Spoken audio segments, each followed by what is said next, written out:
धनबाद में बढ़ती महंगाई और पेट्रोल डीजल की कीमतों में लगातार हो रही वृद्धि के खिलाफ कांग्रेस ने मंगलवार को हस्ताक्षर अभियान चलाया।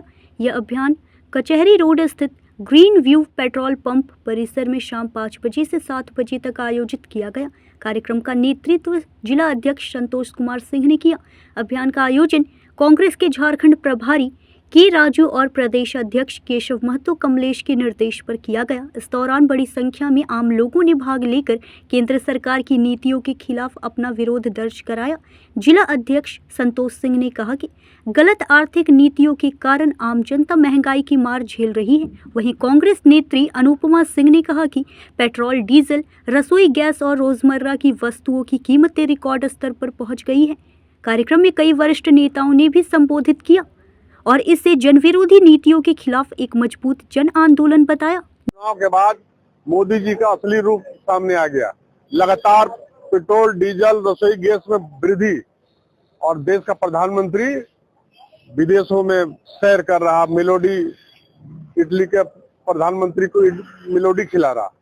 देश के लोगों के आंख में आंसू है और वहां पर क्या बोलते हैं ना कि देश पर आफत आई हुई है और हमारा प्रधानमंत्री नीरों में बंसी बजा रहा। ये हालात कर दिया है। महंगाई चरम पर है। इतना प्रधानमंत्री कहते थे कि जब डॉलर का भाव गिरता है तो देश का प्रधानमंत्री का स्तर गिरता है, उनकी गरिमा गिरती है। तो आज देश का प्रधानमंत्री का स्तर नहीं गिर रहा है। इसलिए इस महंगाई के खिलाफ कांग्रेस पार्टी ने देशव्यापी हस्ताक्षर अभियान चलाने का काम किया और आज उसके तहत आज Dhanbad green view petrol pump पर हमारा जिला कांग्रेस के साथी, प्रदेश कांग्रेस के प्रतिनिधि और सारे विंग के मोर्चा संगठन के अध्यक्ष तमाम लोग मिलकर के हस्ताक्षर अभियान हम लोग चला रहे हैं और इस हस्ताक्षर अभियान के बाद हम लोग इसको भारत के राष्ट्रपति के पास इसको परिणाम संदेश भेजेंगे और अपना विरोध दर्ज कराएंगे। ये आज का जो हम लोगों का प्रदर्शन और लोगों से हस्ताक्षर भी लिया जा रहा है महंगाई के खिलाफ, तो इसी कार्यक्रम में हम लोग उपस्थित हुए हैं। देखिए, केंद्र सरकार द्वारा लगातार पेट्रोल, डीजल, गैस और यहाँ तक कि अब इनके प्रभाव से खाद्य सामग्रियों में भी वृद्धि होने लगी है, मूल्य वृद्धि होने लगी। तो ये बहुत चिंताजनक है। आने वाले समय में यदि इस तरह की नीति केंद्र सरकार अपना कर बैठी रही और तत्काल कोई राहत का कार्य नहीं उनके द्वारा चलाया गया तो देश एक गंभीर संकट से गुजरेगा। स्वाभाविक है। देखिए, अभी हॉर्मुज वाला संकट वो खत्म नहीं हुआ। वहाँ भी अमेरिका और ईरान के बीच अभी भी तानातानी चल रही है। ईरान ने जहाँ एक टोल लगाया था, दूसरी ओर अमेरिका भी लगा दिया, जबकि अमेरिका को ये चाहिए था कि उस संकट को वो किसी भी तरह से कूटनीतिक तरीके से उसका निवारण करते। तो इन्होंने भी अपनी दादागिरी करके एक और टोल लगाकर मूल्य वृद्धि में अपना योगदान दिया। और जहां तक भारत सरकार की बात है, ये हमेशा अमेरिकी परस्त रह रहे हैं, पूरी देश की जनता देख रही है।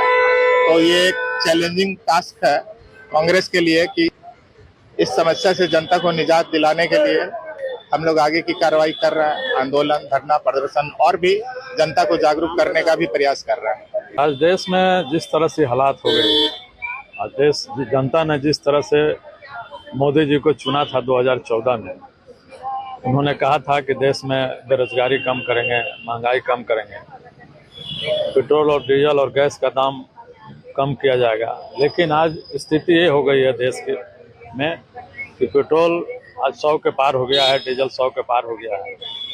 तो ये कहीं ना कहीं मोदी जी की नाकामी है। उनका जो कहना, उन्होंने जो वादा किया था देश की जनता के साथ, ये समझिए कि एक तरह से खिलवाड़ किया। देश की जनता भी आज समझ चुकी है कि ये मोदी सरकार को जितना जल्दी से जल्दी हो इस भाजपा सरकार को यहाँ से उखाड़ के फेंकने की जरूरत है। निश्चित हो गई। अभी प्रतिदिन देखिए आप 1 से 2 रुपये प्रतिदिन बढ़ रहा है। अभी हमको लगता है कि ये 150 तक जाने वाला है। और लोगों को, आज देश के जनता को अच्छे लुभावने सपने दिखा रहे हैं और अपने जो है कि विदेश यात्रा कर रहे हैं। लोगों को कहते हैं कि पेट्रोल बचाइए, डीजल बचाइए, तेल बचाइए, गाड़ी में मत घूमिए, सोना मत खरीदिए, लेकिन अपने जो है उनका खर्चा में कोई कटौती नहीं है। ये जनता समझ चुकी है। जनता भी समझ रही है कि आने वाला समय यदि कांग्रेस नहीं आता है देश में तो देश न्यूज़ इंडिया 24 से काजल सिंह, ब्यूरो रिपोर्ट।